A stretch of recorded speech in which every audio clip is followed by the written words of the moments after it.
Bonjour à tous et à toutes, c'est Joss Vidéo et aujourd'hui on se retrouve pour une nouvelle vidéo concernant le bot musique que nous avons fait hier. Nous allons faire la suite des commandes. Donc d'ailleurs je tiens à préciser qu'il y a un problème avec le bot, nous ne pouvons pas l'utiliser sous Windows, on peut l'utiliser sous Linux et Mac. Le seul problème c'est à cause de la librairie YouTube DL qui n'est pas compatible sous Windows. Donc nous allons commencer le tuto du coup.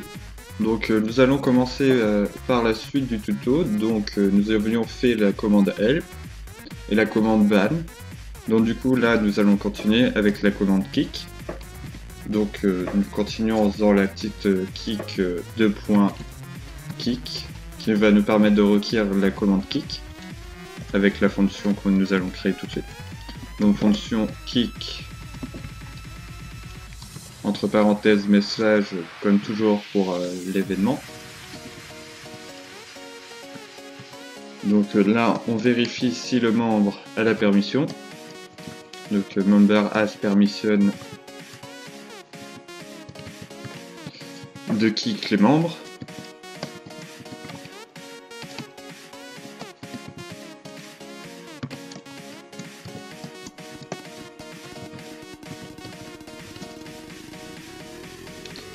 Donc une fois avoir vérifié ça, on retourne le message channel.send.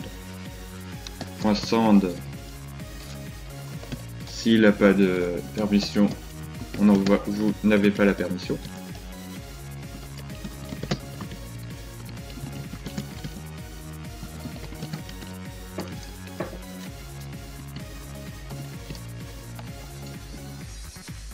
Donc une fois avoir fait ça, on crée la variable pour kick les membres.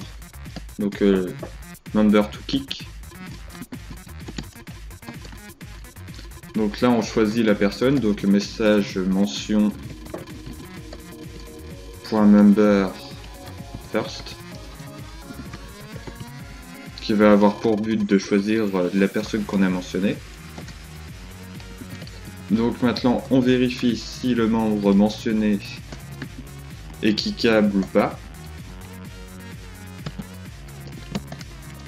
Donc du coup c'est s'il est au-dessus du rôle du bot. En fait c'est exactement la même chose qu'on va faire ici. Donc du coup autant faire un copier-coller pour l'instant.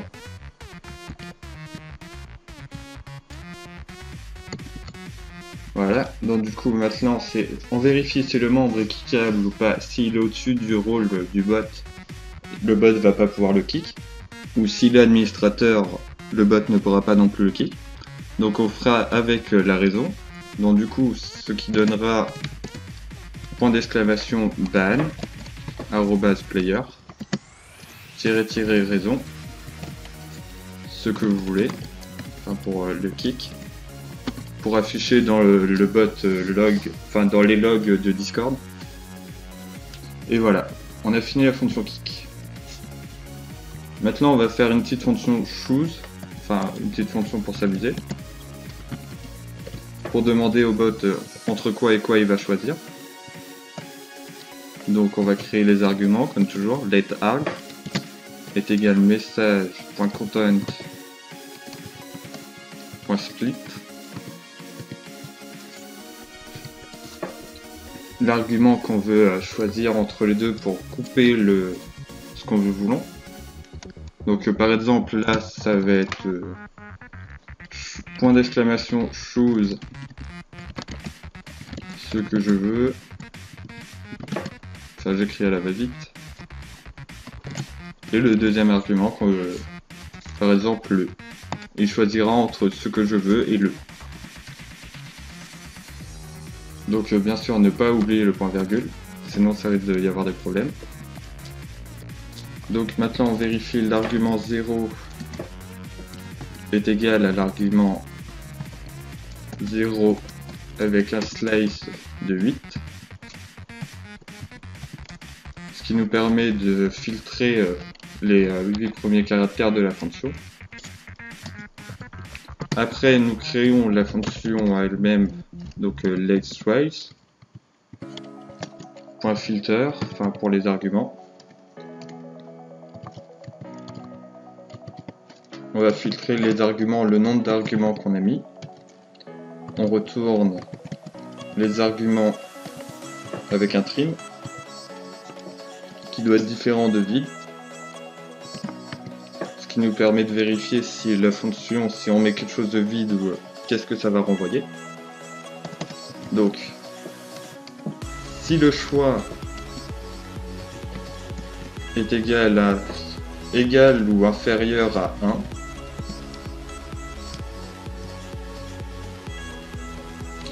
non, c'est le contraire. Si le choix est égal ou supérieur à 1,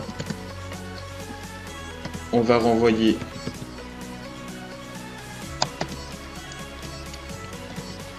un message channel.sound où on fait notre choix. Donc le tools.rand init que nous avions créé hier.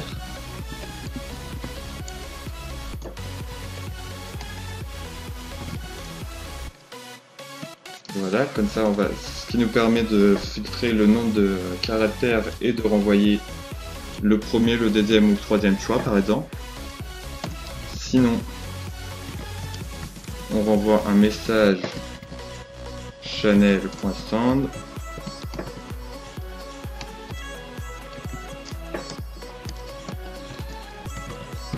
merci de mettre plusieurs choix.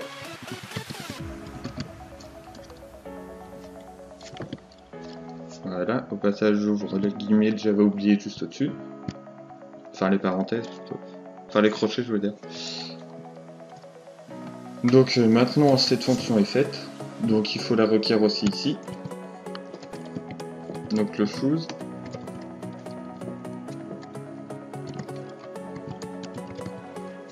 Donc voilà, on a requis la fonction kick, ban, help et choose dans ce fichier là. On va requérir la fonction prune qui va permettre de supprimer des messages. Donc bien sûr on va faire tous les tests juste après.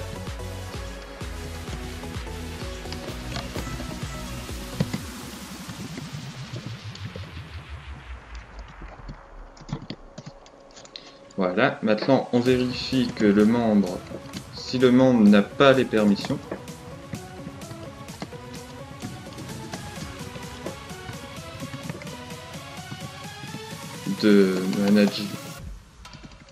de modifier les messages ou de les manager.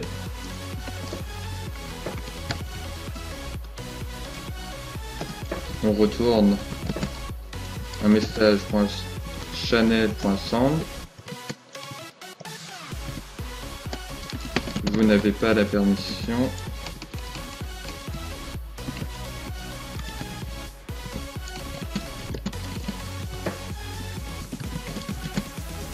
De supprimer les messages.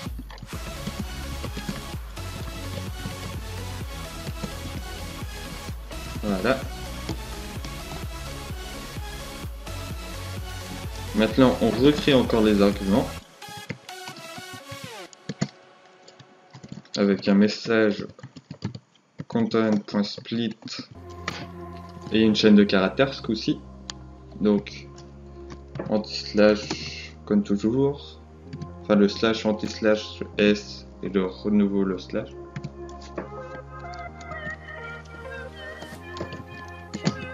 Là ce coup-ci on rajoute une variable amount qui va être le nombre après qu'on va créer. Ensuite on va créer une petite variable, enfin on va vérifier si l'argument est un chiffre. Enfin, si l'argument est supérieur à 1 déjà, pour vérifier s'il y a des lettres ou des caractères. On vérifie l'amount compare sans init.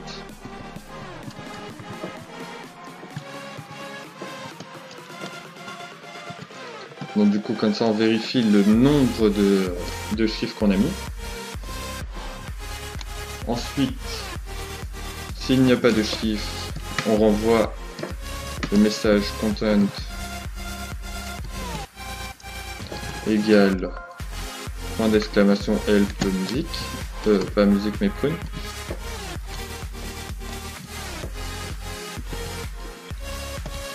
Ensuite on fait un retourne help message.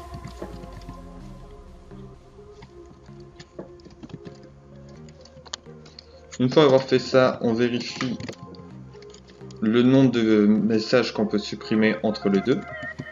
Donc ici ça sera entre 1 et 500. De toute façon cela sert à rien de faire plus, sinon vous risquez un ban IP pour avoir supprimé trop de messages d'un seul coup.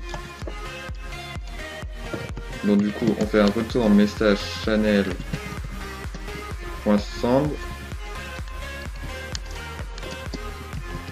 Donnez-moi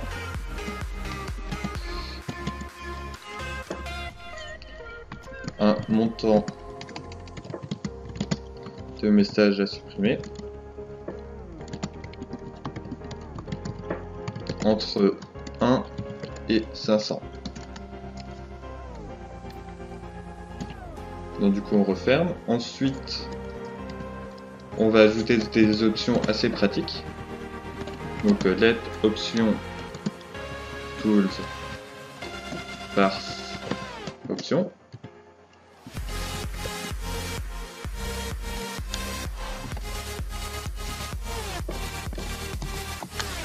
Donc on rajoute le message content comme toujours. Ensuite on va faire les options pour le bot. Donc ce prime là va pouvoir supprimer les messages pour le bot, enfin pour les messages du bot, les messages des utilisateurs. On va pouvoir faire un filtre pour les messages épinglés et les messages non épinglés pour les supprimer. Donc là ça va être bot. Ensuite ça va être pareil pour les utilisateurs. Donc user. Donc ici, au lieu de mettre bot, vous remplacez juste par user. Ensuite, on va créer un filtre pour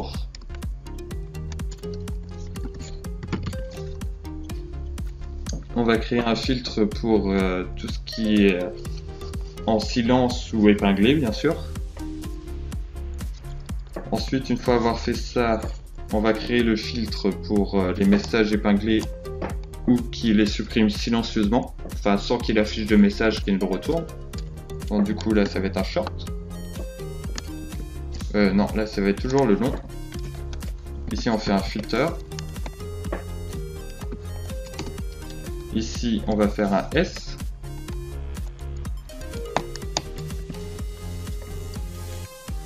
Donc du coup une fois avoir créé la fonction silence option pour supprimer les messages sans que ça retourne un message. Ensuite on crée la fonction pour épingler et supprimer les messages épinglés. Ensuite on crée la fonction, enfin des variables name, nickname et string to filter pour filtrer tout ce qui va être sur les utilisateurs. Donc s'il y a un montant, on va vérifier avec l'option des utilisateurs.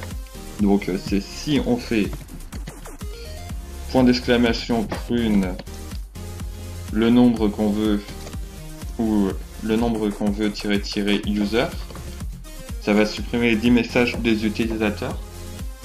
Ici on peut filtrer aussi, ça va être pareil que ici, ce que c'est filtreur. Et ensuite on va utiliser la fonction process amount. Donc ici, désolé,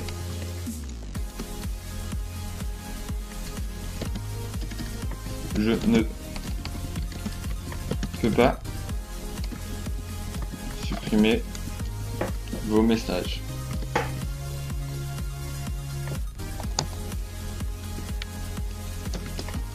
Ensuite, on vérifie si la syntaxe est bonne. Si elle n'est pas bonne, on va envoyer syntaxe invalide.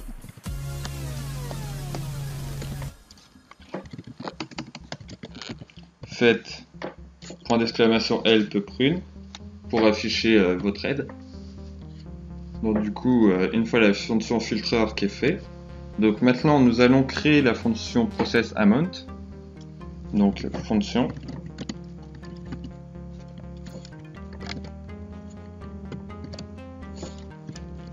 amount, donc le nombre de messages, avec la prune amount.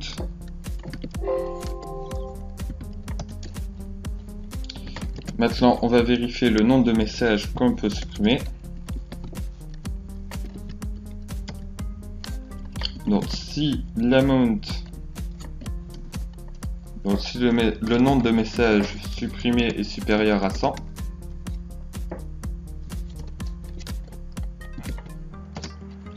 on fait un fetch amount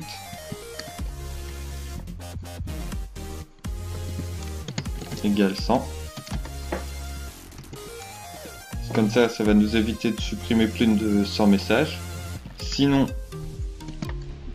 si le else if amount est supérieur à 1, mais toujours en dessous de 100, on va faire un fetch est égal amount, donc le nombre de messages. Sinon, si on remet rien, on va fetch le nombre de messages et on va mettre 2. Ceci est juste une petite sécurité au cas où. Donc maintenant on va faire un message channel.fetch message. N'oubliez pas le S à message, sinon vous risquez d'avoir des erreurs. La limite, 2 points, le fetch. Par rapport au dernier message qu'on a publié, donc du coup celui qu'on veut supprimer. Donc fetch.id. Donc le nombre de messages, donc zen message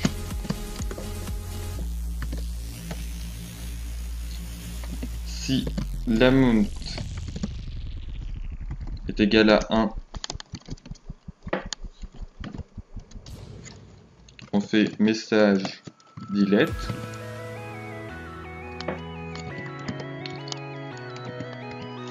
Le message de la dernière, donc le last key, du dernier ID. Voilà. Ensuite, l'amount, on le met plus ou moins à 100.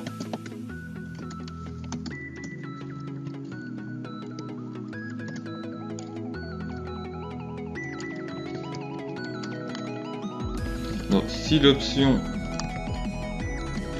long.length est supérieur à 0 et que le short length est supérieur aussi à 0, on qualifie comme ça. Donc alors on fait message.messageFilter, enfin message est égal messageFilter.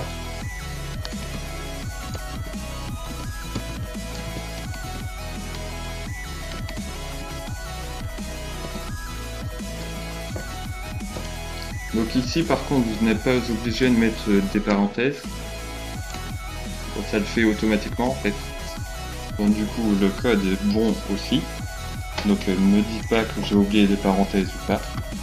Donc là on va refaire un message.member.nickname, puisque on vérifie si l'utilisateur a un nickname ou pas, pour supprimer par rapport à ses messages à lui.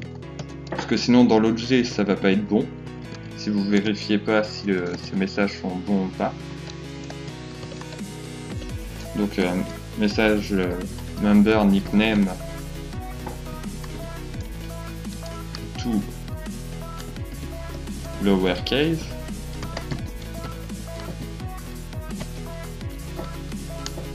Donc une fois ça fait, on va créer la variable pour le bot. Donc let bot pass. Si le bot option est égal au message author qui est vrai, donc on supprime. Sinon, et ben on supprime pas. Donc ensuite, une fois avoir fait ça, on fait un user pass pour vérifier les utilisateurs. Donc si le nickname ou le nom est égal à true, donc la personne, on supprime les messages. Après, pareil pour le filtre, et les messages épinglés, c'est pareil. Donc après, on retourne le bot, l'utilisateur et les filtres. Donc une fois fait ça, on renvoie les messages. .size est supérieur ou égal à 2. On fait un message channel bulk delete.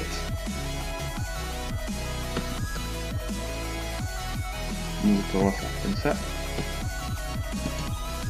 Là c'est juste pour gagner un peu de temps. Donc un message channel bulk delete qui nous permet le nombre de messages qu'on va supprimer. Donc avec le prochain appel, donc le delete size qui nous permet de vérifier au niveau des messages combien de messages on supprime exactement. Si le message est égal à 1, on fait le message first.delete par rapport à celui-là qu'il y avait juste avant. Sinon on a fait un autre appel et voilà. Donc en dessous il faut créer la fonction pour delete les messages, ce qui est logique. Donc ici il y a quelque chose de mal fermé du coup. Où est-ce que cette fonction se ferme? Ok, là aussi. Après il suffit juste de vérifier comment on les ferme. Donc où est-ce qu'elle correspond celle-là? Parce que normalement elle doit correspondre ici. Voilà. Donc j'ai juste fermé un peu trop tôt la variable.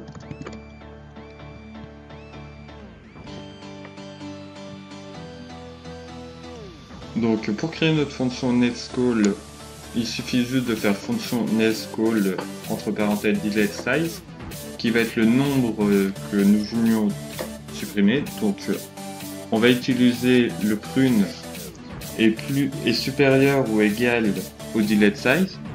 Si le nombre de messages est supérieur à 0, on renvoie un state timeout du nombre de messages qui a été supprimé. Sinon, si le silence option a été utilisé, on supprime les messages sans afficher. Et si le silence option n'est pas utilisé, on va renvoyer le nombre de messages qui a été supprimé. Et voilà. Donc maintenant, nous allons faire une commande debug qui va nous permettre d'afficher le nombre de par exemple de RAM utilisé et autres. Juste avant, je vais vérifier où est-ce que ça se ferme pour ne pas se tromper. Donc si vous avez peur de vous tromper, vous faites ici fonction debug message. Ici il faut rajouter le debug. Donc pour être bien fait par ordre alphabétique, ça sera mieux pour vous.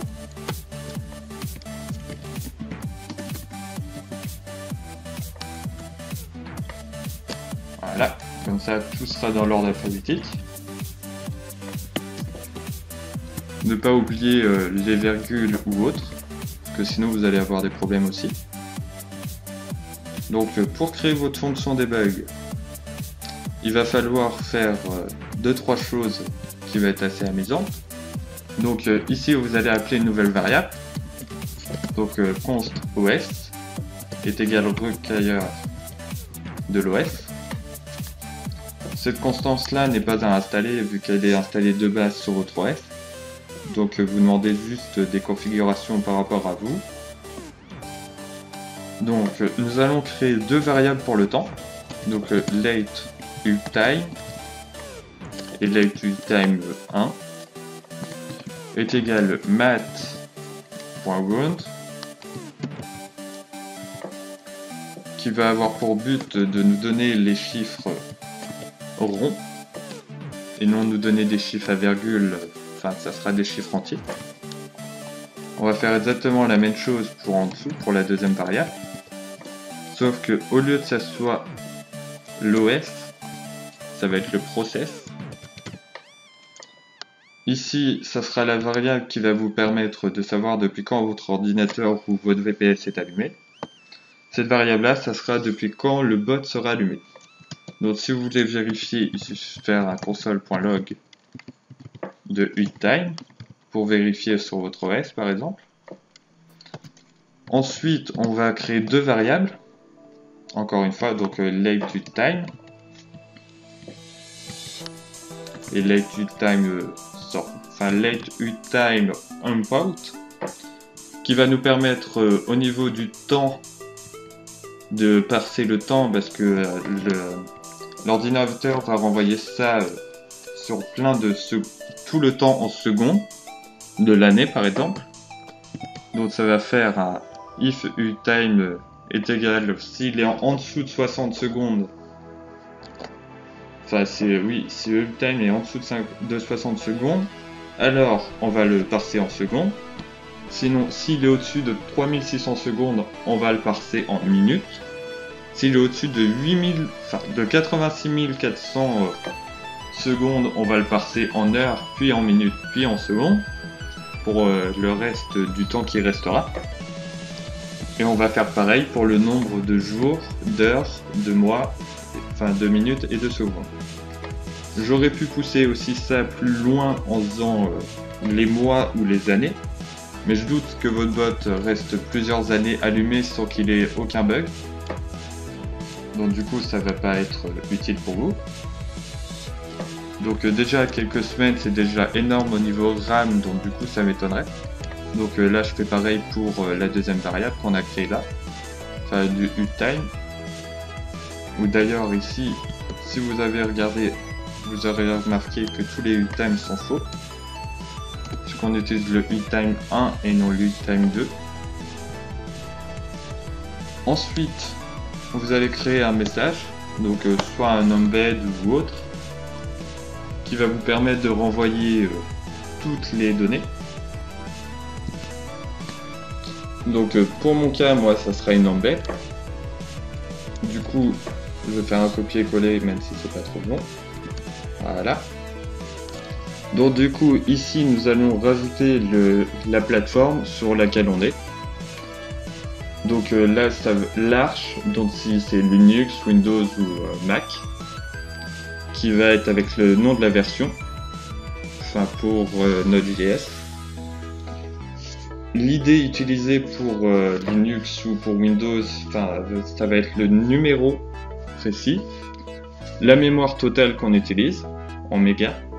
Vous pouvez l'utiliser aussi en gigas si vous enlevez 3 zéros. Le système memory, le nombre de mémoire que le système a aussi. Les infos du bot, qui va être l'ID et son hashtag. Depuis quand il est allumé. Le temps de l'ordinateur. Celle-là va pas être utile sauf si vous voulez l'ajouter. Donc le temps du bot, la version du bot. La librairie que vous voulez utiliser. Par exemple ici, moi c'est pas Iris mais Discord.js. Parce que si vous vous demandez pourquoi j'avais déjà ce code là, c'est le code d'Emilia en fait. Que j'ai créé. Donc après, il suffit juste de renvoyer un message channel en embed. Donc embed de point author, de point entre crochets encore, le name bot.user.username.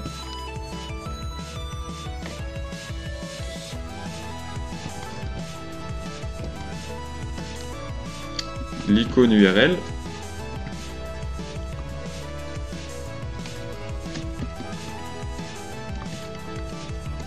Donc là on va mettre le bot user.avatar URL. Si vous voulez mettre un lien en dessous, il suffit juste de faire URL, de point ce que vous voulez. Par exemple là on va faire http .google.fr. Ensuite la couleur que vous voulez. Donc là je vais la mettre par défaut en 0x00ff0. enfin double 0. Ensuite, on va rajouter les fields, donc tout ce que nous avions fait juste au-dessus.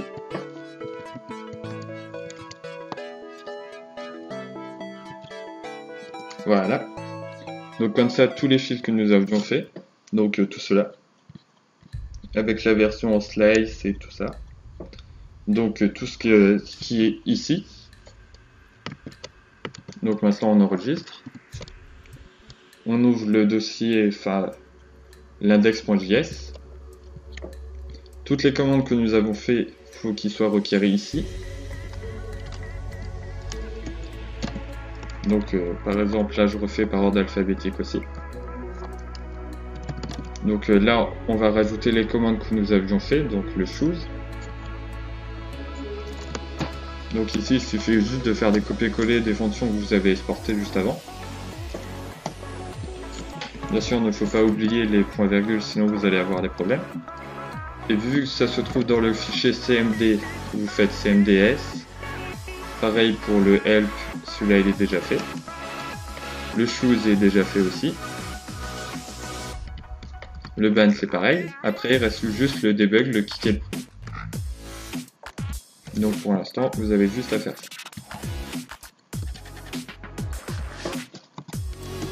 Voilà.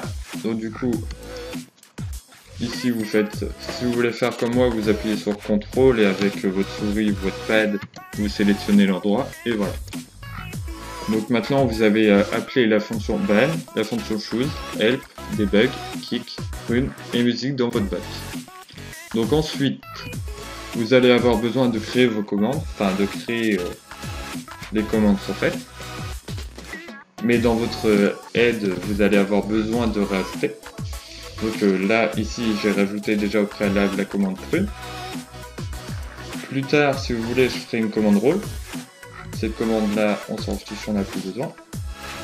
Donc après, on pourra roll on pourra give tout ce qui est roll. Ici, nous pouvons faire des, avec les arguments, ce que je vous ai expliqué tout à l'heure, ce qu'on peut choisir. Ici, on va pouvoir filtrer avec le bot les messages qui sont épinglés ou en silence. Donc maintenant, il suffit juste d'enregistrer. Après, normalement, de lancer votre bot. Moi, je vais devoir upload tout ça sur mon VPS. Donc du coup, une fois fait, je reviens. Donc nous revoilà sur le VPS, du coup. Donc du coup maintenant, une fois démarré et installé sur tous les modules, il suffit de faire un node index. Voilà. Donc ici vous remarquez que je me suis trompé au niveau du prénom. Donc du coup vous faites node index.js, enfin nano.index.js. Au lieu de mettre ceci là, au lieu de mettre Celestia, il vous suffit juste de faire de mettre à la place, voilà, avec le Alt GR7 comme toujours. Vous faites $ entre parenthèses bot.user.username. Après vous faites starting, donc du coup comme ça il va démarrer. On refait les guillemets, voilà. Et maintenant il suffit juste de refaire un autre .js. Voilà, le bot sera démarré en tant que bon prénom, enfin du nom du bot. Ensuite, vous allez sur Discord. Vous pouvez faire un help, un point d'exclamation help pour voir toutes les commandes. Enfin, normalement, il est censé afficher tout. Donc, par exemple, on peut faire un help prune. Voilà, comme ça, il affiche exactement tout ce qu'il doit afficher. Donc, si je fais prune 10, théoriquement, il est censé supprimer les messages. Mais il peut afficher aussi des problèmes. Voilà. Donc ici, il y a une faute au niveau de commande dans la ligne 177. Donc du coup, nous allons aller voir. Donc commande.js.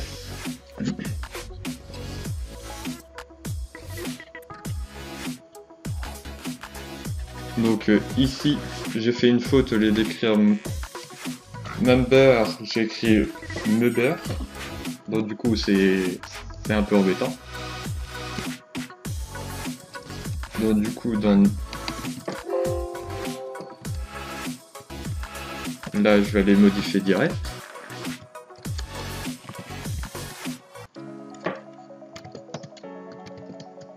Donc là, je fais des recherches directement avec sous nano.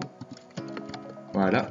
Donc normalement, si je fais un node index pour redémarrer une fois le bot, il suffit juste de faire point d'exclamation prune 10 et théoriquement, ça doit se supprimer. Se peut qu'il affiche encore des erreurs. Voilà. Comme là, il dit qu'il n'affiche pas les A. À mon avis, l'erreur vient de l'argument qui est avec un S et non sans S. Voilà. Donc du coup, on débug en même temps les problèmes sur le bot. Donc on refait nano commande. Voilà. Donc on va vérifier au passage s'il y a d'autres erreurs avant de recommencer le tuto. Enfin de continuer le tuto quoi. Donc aussi au passage, vous avez dû voir aussi qu'au début il manquait une virgule là sur le prune. Donc du coup ça risquait de vous afficher un problème. Donc là on enregistre et on reteste. Donc théoriquement, si on fait une prune ce coup-ci, voilà, ça va supprimer le nombre de messages. Bien sûr, il ne peut pas supprimer le message au-dessus des messages s'il n'y en avait pas d'autres. On va essayer de faire un prune 3 ou 2, enfin n'importe, avec le paramètre silence. Voilà. Il a supprimé les messages normalement sans les afficher.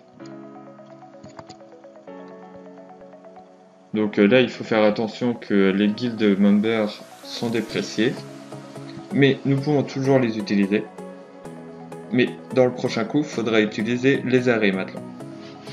Donc pour cela, il faudra juste de modifier les arrêts. Donc ensuite, on va tester la commande debug.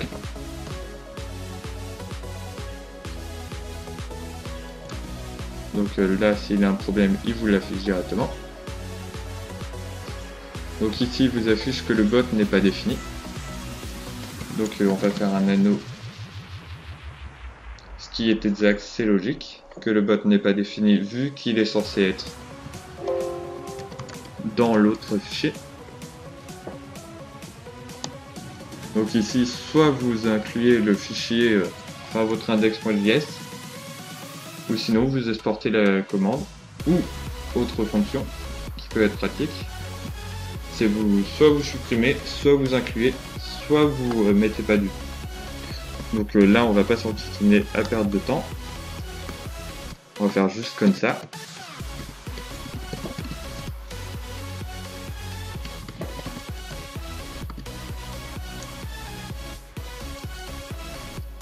Donc tout ce qui est bot que vous voyez au niveau du debug, vous pouvez les enlever du coup, ou sinon vous les retirez. Donc là, tout ce qui va être ici au niveau de l'embed pour l'auteur.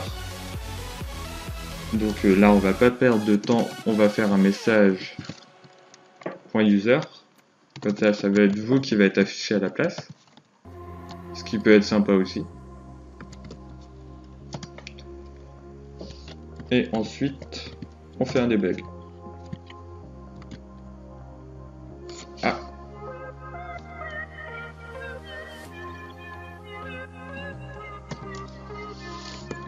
Ce qui est logique aussi, ce que je n'avais pas vu, que j'ai complètement oublié de modifier, c'est pas message.user, mais message.author.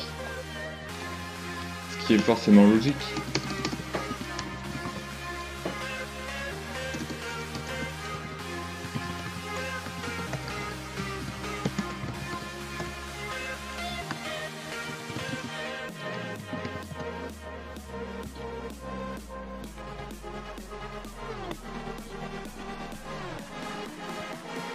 Donc du coup le bot vous affiche le nom de la version. Donc là c'est une Linux en x64, donc version 64 bits, avec Node.js qui est installé en version 8.6.